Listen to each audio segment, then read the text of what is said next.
नमस्कार, मैं राजेश कुमार। आप सभी का हमारे YouTube चैनल में स्वागत है। आज हमारे साथ बातचीत करने के लिए हैं advocate Neeraj Sharma ji, cheque bounce के मामलों के ऊपर। नमस्कार सर। नमस्कार राजेश जी। सर, आपका हमारे चैनल में बहुत बहुत स्वागत है। सर, आज हम आपसे बातचीत करना चाहते हैं चेक बाउंस या अनादर के आपराधिक मामले, ये क्या होते हैं? सबसे पहले तो हम ये जानना चाहेंगे सर आपसे।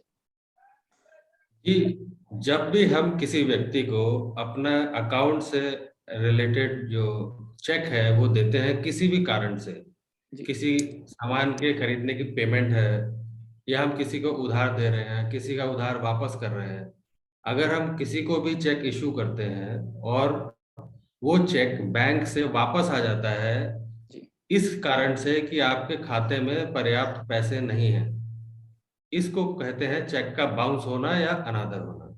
जी राजेश जी। कानून में क्या धाराएं लगती हैं अगर किसी व्यक्ति का कोई चेक बाउंस हो जाता है? जी, जो ये चेक ये सिस्टम है बैंक्स में, वो कंट्रोल होता है नेगोशिएबल इंस्ट्रूमेंट्स एक्ट 1881 से, जिसमें टाइम टू टाइम अमेंडमेंट्स होते रहे हैं। तो जो भी हमारा प्रोमिसरी नोट्स हैं, जो हमारे ड्राफ्ट्स हैं, चेक हैं, जो ये बैंकिंग इंस्ट्रूमेंट्स हैं, ये सब कंट्रोल होते हैं नेगोशिएबल इंस्ट्रूमेंट एक्ट से। इसमें एक धारा है, धारा 138 सेक्शन 138, जो कि एक चेक का अनादर होना एक आपराधिक मामला बनाती है। आपराधिक मामला इज क्रिमिनल ऑफेंस। नॉर्मली साधारणतया अगर आपने किसी से पैसा लिया और उसको अपने वादे के मुताबिक पैसा वापस नहीं किया, तो वो एक सिविल मामला बनता है। एक आम आप सिविल कोर्ट में जाके आपको एक मनी रिकवरी के लिए, पैसा वापसी के लिए एक सूट फाइल करना होता है, जो कि एक लेंदी प्रोसेस है। इसी मामले में अगर आप किसी का उधार वापस करने के लिए एक चेक दे देते हैं और वो चेक अनादर हो जाता है, तो फिर आपके ऊपर क्रिमिनल ऑफेंस बन जाता है।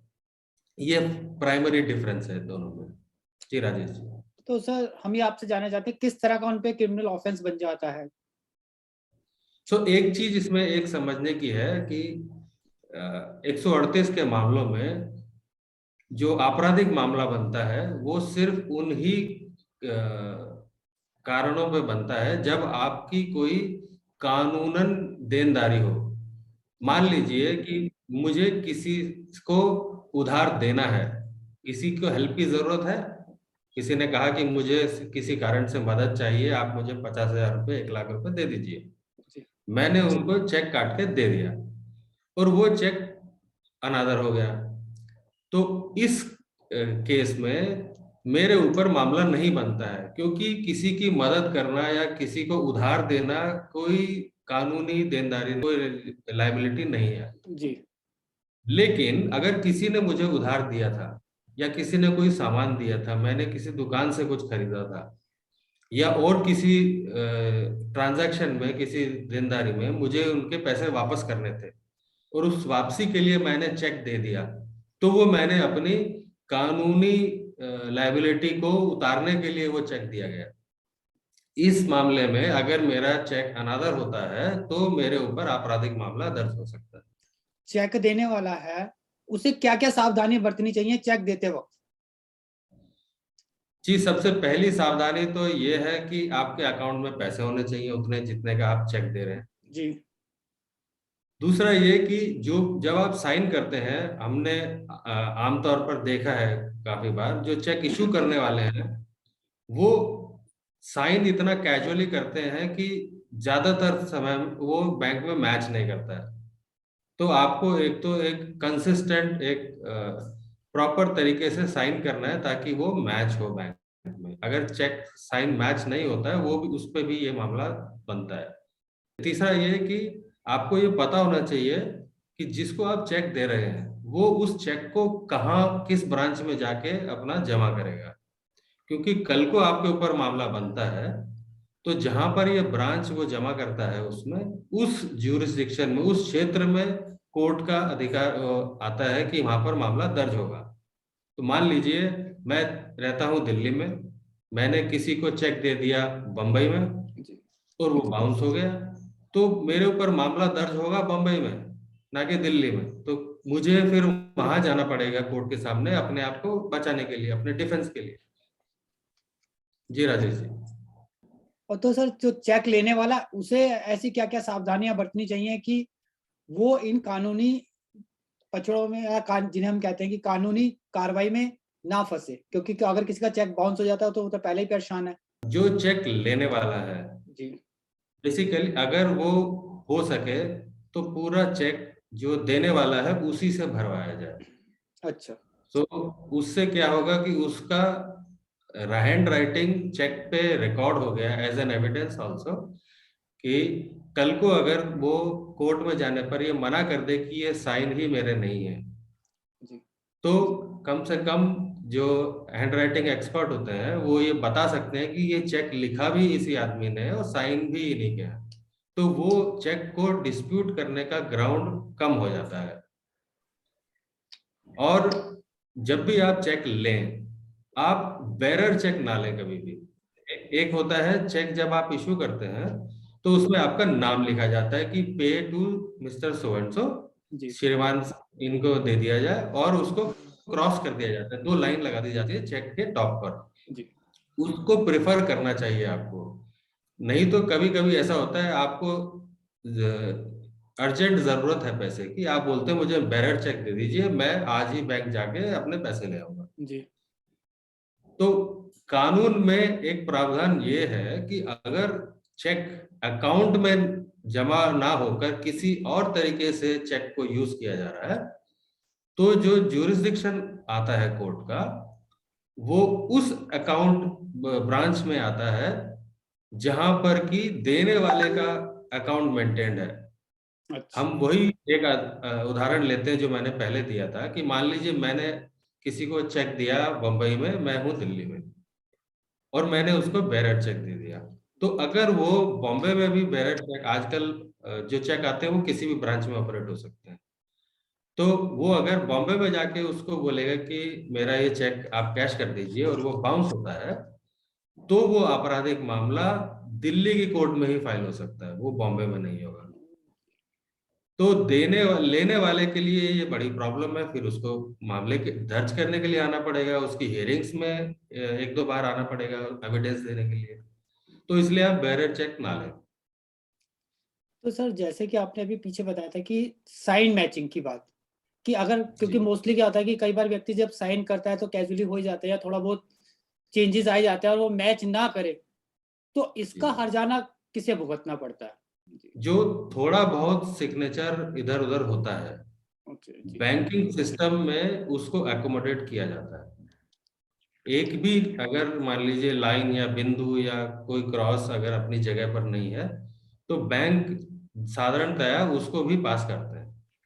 जी। पर अगर सिग्नेचर, क्योंकि वहां पर सिग्नेचर मैच करने वाले भी अनुभवी होते हैं, उनको देखने से पता लग जाता है कि ये बनाया गया सिग्नेचर है या ये नॉर्मली जो साइन करते हैं उसमें डिफरेंसेस है। पर अगर ये मिसमैच होता है तो इसकी लायबिलिटी भी देने वाले के ऊपर ही आती है, और इस पर भी धारा 138 में केस रजिस्टर किया जा सकता है। तो सर उसे कुछ छूट मिल सकती है इस केस में, कि अगर बाय चांस वो ये कहता है कानून में आके मैं पैसे देने को तैयार हूँ, वो मिस जी मैच हो गया और वो सॉरी बोल देता है, तो उसे कोई जी। छूट मिलती है इस बात की, या उसे पेनल्टी देनी पड़ती है इस बात पर भी? जहां जहां तक पेनल्टी की बात है, तो चेक बाउंस जब भी होता है तो बैंक उस अकाउंट को पेनल्टी चार्ज करता है जिसने वो चेक जमा कराया है अपने अकाउंट में। तो अच्छा। मेरा चेक मान लीजिए आपने अपने अकाउंट में डाला है और वो बाउंस हो जाता है, तो आपको पेनल्टी देनी पड़ेगी, जो भी 100-200 रुपए, हर बैंक की वो पेनल्टी अलग अलग है। ठीक है। तो अब इसमें क्या है कि ये जो किसी से जो गलतियां हो जाती हैं, जो इंटेंशनल या जानबूझकर नहीं किया जाता है, जिनसे चेक बाउंस हो जाता है, उसके लिए भी कानून में प्रावधान ये है कि इससे पहले कि आप कोर्ट में जाएं, आपको एक नोटिस इशू करना पड़ता है। जिसने चेक इशू किया है, आप उसको 30 दिन के अंदर, जिस दिन चेक बाउंस हुआ, आपको चेक का बाउंस मेमो आएगा बैंक की तरफ से। जी। उसके 30 दिन के अंदर आपको चेक इशू करने वाले को एक लेटर लिखना होता है, जो कि एक नोटिस की फॉर्म में होता है, जिसमें आप लिखेंगे कि आपने मेरे से इतना पैसा लिया था, जिसको वापस करने के लिए आपने ये चेक दिया, मैंने ये चेक बैंक में जमा कराया और बैंक ने इसका अनादर कर दिया, और उसका कारण दिया जाएगा कि इसमें आपके साइन मैच नहीं हुआ या पैसे नहीं थे या जो भी था। जी और आप इस चेक की भुगतान जो है 15 दिन के अंदर करें इस नोटिस की रिसीविंग में। जी तो वो 15 दिन का टाइम देता है कानून आपको कि अगर आपसे कोई गलती से कुछ हो गया है जिससे चेक बाउंस हुआ है, तो आप उसको उन 15 दिन के नोटिस के अंदर वापस भुगतान कीजिए, तो अपनी गलती सुधार लीजिए। पर अगर आप उन 15 दिन में नहीं करते हैं उस सुधार, तो 15 दिन की एक्सपायरी के बाद जिसको आपने चेक दिया था उसका ये राइट बन जाता है कि वो उसके अगले 30 दिन के अंदर कोर्ट में जाए और अपनी कंप्लेंट रजिस्टर कराए। तो सर ये जो नोटिस दिया जाता है ये किसी एडवोकेट के थ्रू दिया जाता है या बैंक अपनी तरफ से भेजता है नोटिस ये इशू करने वाले को? बैंक, जी जी राजेश जी, बैंक जो है वो आपको एक मेमो भेजता है, जी चेक बाउंस मेमो। जी वो धारक जिसने अपने अकाउंट में जमा कराया उसके एड्रेस पे जाता है कि आपने ये चेक जमा कराया था, ओरिजिनल चेक भी रिटर्न कर दिया जाता है, और उसके साथ एक मेमो दी जाती है कि ये चेक नंबर इस डेट को बाउंस हो गया इस कारण से। बैंक सिर्फ इतना ही करता है। उसके बाद अब जिसके पास चेक रिटर्न आ गया, जी उसको या तो वो खुद नोटिस इशू कर सकते हैं, कानून में ऐसा कोई प्रावधान नहीं है कि वकील ही उसको करे, जी आप खुद भी कर सकते हैं। पर उसमें क्या है कि सुप्रीम कोर्ट की कुछ गाइडलाइंस हैं कि उस नोटिस में मिनिमम कुछ बातें लिखी होनी ही चाहिए। अगर आप वो नहीं लिखेंगे तो वो नोटिस नहीं माना जाएगा। तो इस कारण से ये बेटर है आप एक वकील को कंसल्ट करें। आप खुद ही लिखना चाहते हैं लिख लीजिए, लेकिन एक वकील को कंसल्ट कर रहे हैं तो उसमें आपको लिखना जरूरी है कि आपने पैसा दिया था उनको, उन्होंने उस पैसे की वापसी के लिए चाहे फुल पेमेंट है या पार्ट पेमेंट है। ऐसा भी हो सकता है कि मैंने आपको 1 लाख दिया, जी आपने कहा अभी फिलहाल 50,000 ही ले लीजिए, हाँ तो ये भी आपको लिखना पड़ेगा कि आपने इतना पैसा मेरे को इस लाइबिलिटी के लिए आप वापस कर रहे थे, मैंने अपने अकाउंट में डाला, वो बाउंस हुआ इस कारण से, आप ये ऐसे मुझे इसको दीजिए। और आपको 15 दिन का नोटिस दिया जा रहा है, कानून में 15 दिन का प्रावधान है, मिनिमम 15 दिन का नोटिस। तो आप 15 दिन का नोटिस दीजिए कि आप 15 दिन में मेरी पेमेंट दीजिए, नहीं तो मैं अपने लीगल ऑप्शंस जो है उनको यूज करूंगा, इस्तेमाल करूंगा। आपका ये कहना है कि क्योंकि सुप्रीम कोर्ट की गाइडलाइन नोटिस जारी करते वक्त तो बेटर यही रहेगा कि हम किसी वकील के थ्रू नोटिस भेजें ना कि खुद भेजें, क्योंकि हो सकता है क्योंकि आम व्यक्ति को उस चीज की तो जानकारी होती नहीं है, तो अगर जी वो जी नोटिस खुद बिल्कुल। बनाएगा तो फिर तो कमियां रह ही जाएंगी। ठीक है ना, क्योंकि हाँ, एक मैं ये नहीं कहूंगा कि कमियां रह ही जाएंगी, मैं इतना कहूंगा कि अगर आपको आइडिया नहीं, अगर आपको डाउट है, जी तो कंसल्ट करने में कोई नुकसान नहीं है, आपको कंसल्ट करना चाहिए। सर, जैसे अगर किसी का चेक बाउंस हो गया और जिसने जी लिया है वो परेशान है और वो वकील के पास जाता है, तो ऐसी क्या क्या सावधानियां बरतनी चाहिए, क्योंकि कानूनी कार्रवाई में कागज की बहुत इंपॉर्टेंस होती है खासकर सिविल मैटर्स में। तो ऐसी जी क्या क्या सावधानियां बरते कि वो कागज में कोई भी कमी ना रह जाए, ताकि बाद में कोर्ट में जब वो केस रन हो तो परेशानी हो।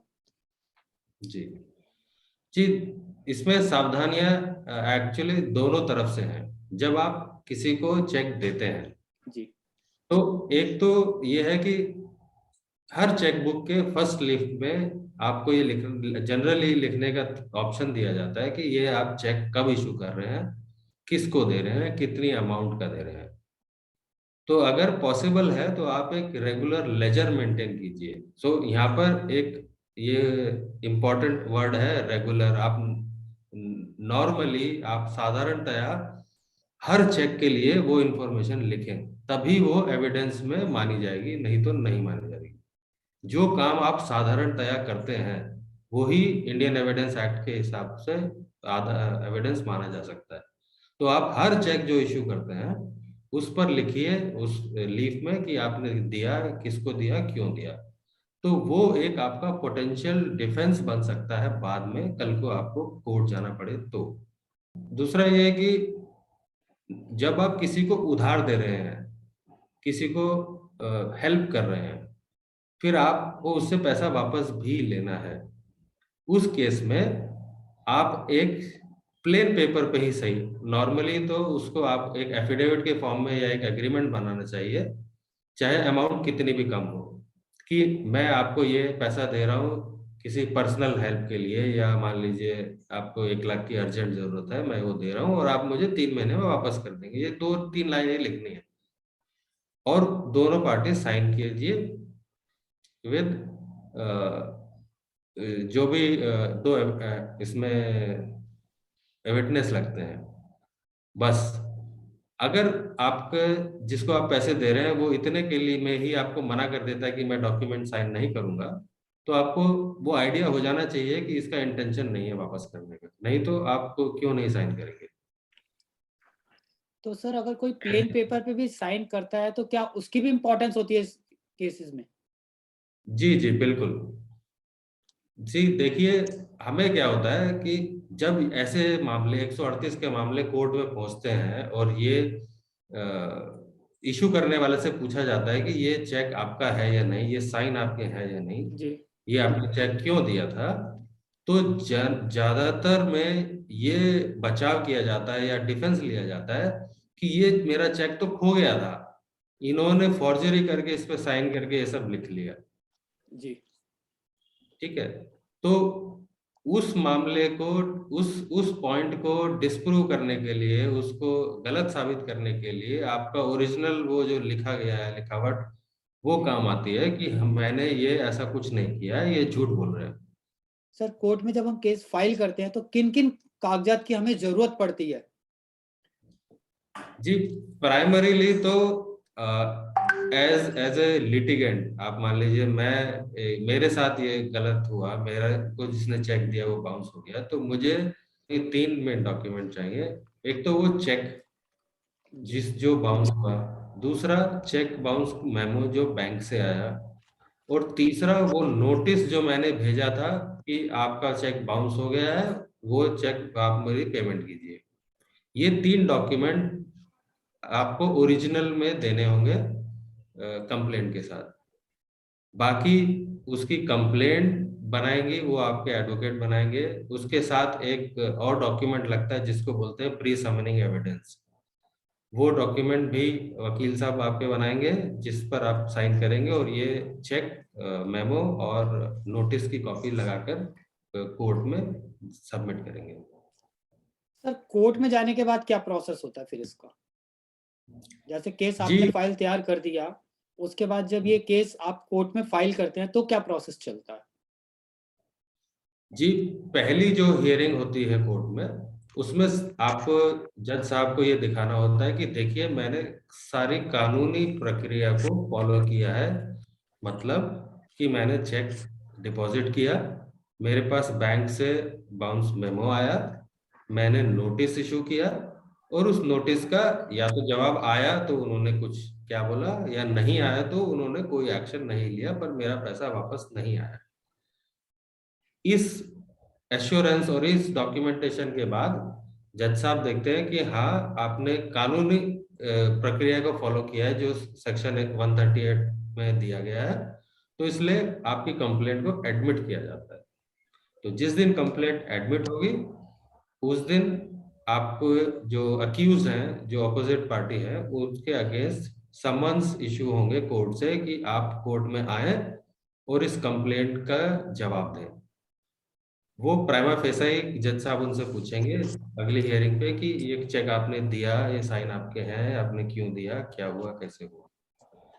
अगर उस जवाब के बाद वो बोलते हैं कोर्ट से एक फॉर्मल नोटिस इशू होगा एक्यूज को कि आप अपना केस डिफेंड करें, अगर आपको पैसे देने हैं तो आप पहली या दूसरी हियरिंग पर आप पूरा पेमेंट रिटर्न कर दें, तो केस वहीं पर कंपाउंड हो जाएगा, वहां क्लोज हो जाएगा। अगर वो नहीं करते हैं तो फिर आपको पहले तो बेल लेनी पड़ेगी, क्योंकि ये एक आपराधिक मामला है, आपको कोर्ट से बेल लेनी पड़ेगी पहले, और बेल लेने के बाद ट्रायल शुरू होगा, और ट्रायल का वही प्रोसीजर है कि आप अपने पक्ष के सारे सबूत कोर्ट में पेश करेंगे कि मैं इस कारण से बेगुनाह हूँ, और प्रोसिक्यूशन जो है, जो कंप्लेनेंट होते हैं, वो एविडेंस देंगे कि ये गिल्टी है। तो सर इस केस में इंटरिम जमानत भी पहले लेनी पड़ती है क्या, जी जैसा कि जी जी, आपने अभी पहली बताया? जी, तो सर पहली हियरिंग जिस दिन आप कोर्ट के समक्ष प्रस्तुत होंगे, जी उसी दिन आपको कोर्ट में एप्लीकेशन देनी होगी for bail, for furnishing of bail bond.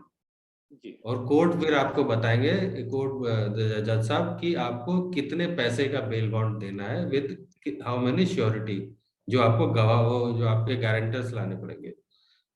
मान लीजिए 1 लाख रुपए का चेक है, जी तो जज साहब आपको बोल सकते हैं कि आपको जो है 10,000 रुपए की बेल बॉन्ड भरना होगा विद एक श्योरिटी या दो श्योरिटी। अगर वो अमाउंट ज्यादा है, मान लीजिए 1 करोड़ है, 2 करोड़ है, 5 करोड़ है, तो जज साहब उसी हिसाब से उस अमाउंट को बढ़ा सकते हैं। आपका बेल बॉन्ड 1 लाख का, 5 लाख का भी हो सकता तो सर ये पहली डेट पे उसे जमानत लेनी पड़ जाती है? है। जी, पहली डेट पे।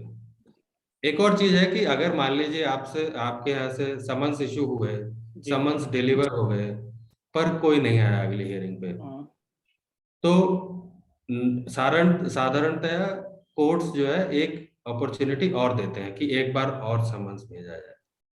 पर अगर सेकंड समन पे भी कोई नहीं आता है, तो फिर बेलेबल वारंट इशू होता है। जी अगर बेलेबल वारंट भी अनसर्व्ड रहता है, कि मान लीजिए जो एड्रेस है वहां पर वो है, लेकिन मान लीजिए वो लॉक्ड है, या घर वाले हमेशा कहते हैं कि वो नहीं है, कहीं गया हुआ है, तो फिर नॉन बेलेबल वारंट इशू होता है। फिर लोकल पुलिस जो है उसको कभी भी जहां भी मिले वो अरेस्ट कर सकती है उसको, और फिर कोर्ट ही बेल देगी उसको, और कोई दूसरा तरीका नहीं है छूटने का। तो सर जब ये मामला फाइल करा जाता है सेक्शन 138 का, तो उसमें क्या क्या बाधाएं आती हैं और उनका किस तरह से हम बचाव कर सकते हैं? जी, बाधाएं तो, एक तो आई थिंक कुछ हमने अभी डिस्कस की हैं कि जी पहली बाधा ये मान सकते हैं कि जिसने चेक आपको दिया है वो ये मना कर सकता है कि ये साइन मेरा है ही नहीं, या ये बोल सकता है कि ये चेक तो मेरा चोरी हो गया था। जी तो वो एक एक इशू है। आप उसको जब आप चेक लेते हैं तो उस हिसाब से आपको उसको काउंटर लेना है, उसकी सावधानियां बरतनी है।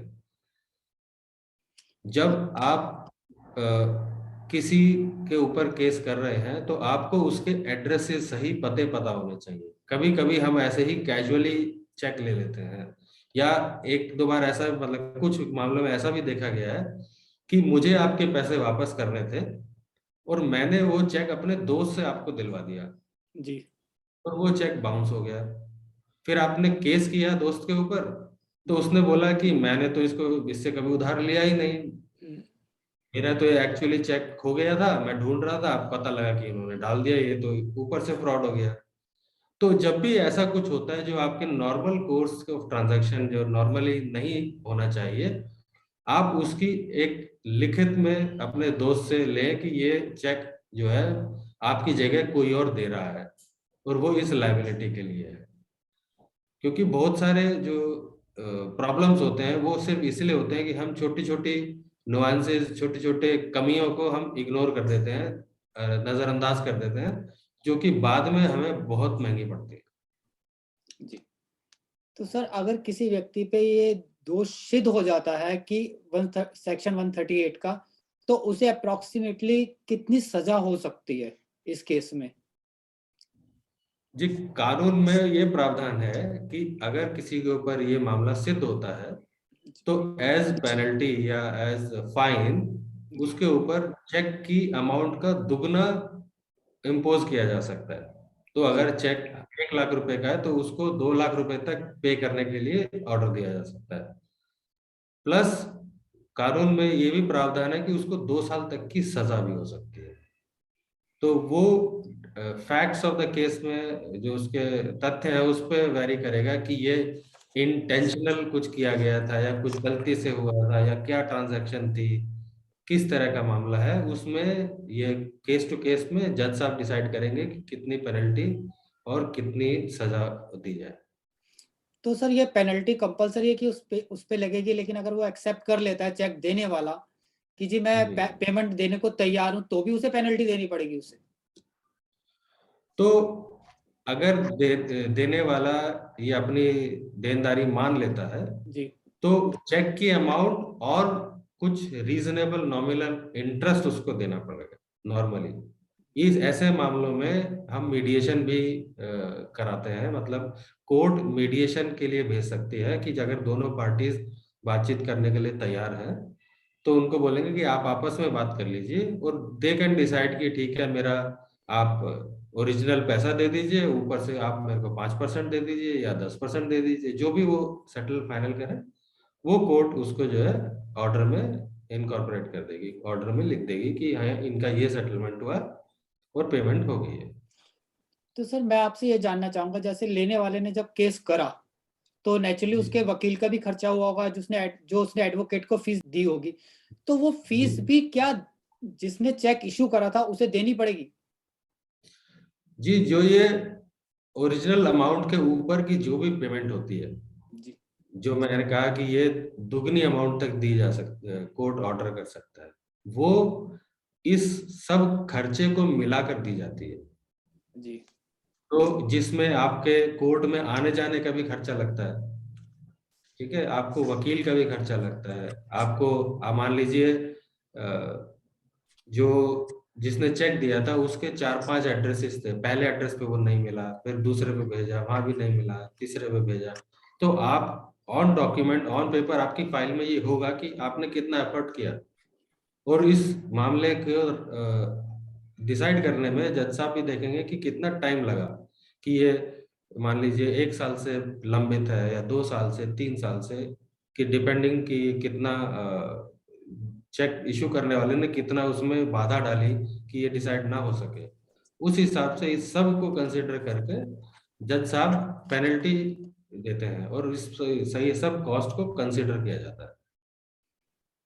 तो सर ये जो सजा आपने 2 साल की कही थी वो कंपलसरी नहीं है, हो सकता है कि उसे जज साहब ना भी दें, ये भी पॉसिबल है? जी जी, ये भी हो सकता है।